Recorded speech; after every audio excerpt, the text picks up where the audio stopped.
Je veux prendre ta douleur.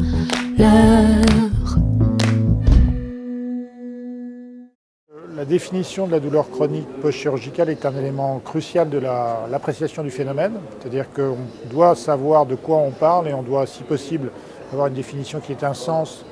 à la fois pour les soignants, pour le patient et également pour la société en termes d'impact. Donc la définition actuelle, je la répète rapidement, c'est une douleur de plus de 2 mois en lien avec la chirurgie sans douleur préopératoire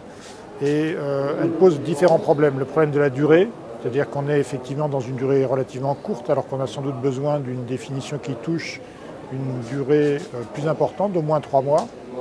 Elle pose le problème également de l'intensité, puisqu'on peut intégrer dans ce phénomène de douleur chronique, dans la définition actuelle, des douleurs extrêmement faibles, de l'ordre de 1 sur 10 sur une échelle numérique et qui n'ont pas de signification clinique. Elle pose le problème également de la conséquence clinique éventuelle, en particulier fonctionnelle, de cette douleur, de ses caractéristiques neuropathiques et du lien ou pas avec cette douleur préopératoire. Parce qu'à nos yeux, en tout cas en épidémiologie de la douleur post-opératoire, on sait que près de 2 tiers des patients ont des douleurs préopératoires. Ça ne les empêche pas, au contraire, de développer des douleurs chroniques post-chirurgicales et exclure ces patients donc, de la population qui serait à même d'être suivie pour la douleur chronique post-chirurgicale est un problème. Donc il faut que la définition soit revue et permette d'aborder ces différentes problématiques, durée de suivi, intensité, existence d'une douleur préop, conséquences fonctionnelles, sans quoi on ne parle pas en fait d'un phénomène réellement significatif et réellement intéressant. 40% en France des hospitalisations pour overdose liées à un opioïde semblent être des overdoses qui concernent essentiellement des patients plutôt féminins, plutôt d'âge autour de la soixantaine et qui, semblerait-il, sont atteints de douleurs chroniques mais non liées au cancer. Donc ça, c'est une information importante parce que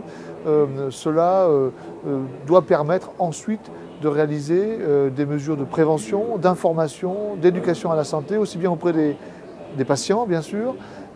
et bien sûr aussi d'informer les professionnels de santé sur les risques associés à ces prescriptions, qui jusque-là n'étaient pas connus en France, étaient mieux connus dans des pays anglo-saxons et nord-américains, mais ça nous permettra de cibler des actions de prévention et d'éviter de voir s'installer en France un phénomène de crise peut-être des opioïdes comme nos collègues américains le constatent actuellement. En France, il n'y a pas de méconnaissance du risque, simplement l'ampleur du phénomène est clairement moins importante, donc ça c'est plutôt des données rassurantes, néanmoins la tendance est à l'augmentation. Donc le risque on est en train de l'identifier, grâce notamment à l'accès maintenant récent donné aux bases d'assurance maladie et aux bases d'hospitalisation. Donc maintenant qu'on identifie un signal émergent,